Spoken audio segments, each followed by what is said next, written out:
நான் இப்போ கொள்ளு ரசம் செய்ய போறேனே. செய்யலாமா?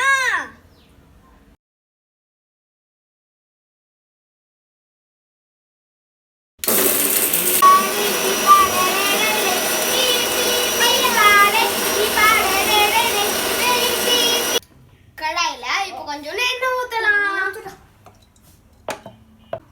கல்லு உருங்க தாளிச்சிடலாம்.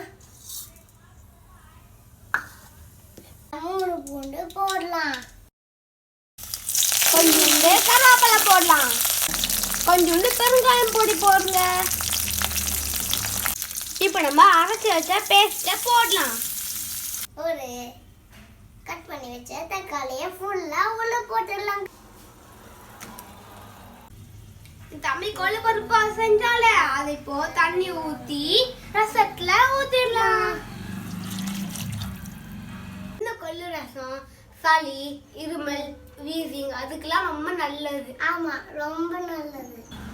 பபிள்ஸ் வர ஆரம்பிச்சிருச்சு. பபிள்ஸ் வந்துருச்சு. உப்பு போடு தம்பி பாப்பா. சுவையான கொள்ளு ரசம் ரெடி. நீங்களும் இந்த சுவையான ரசத்தை உங்க வீட்டுல பண்ணுங்க. ரொம்ப சுவையா இருக்கும். அப்புறமா நீங்க எங்களோட வீடியோக்கு சப்ஸ்கிரைப் பண்ணுங்க, லைக் பண்ணுங்க, ஷேர் பண்ணுங்க. பை.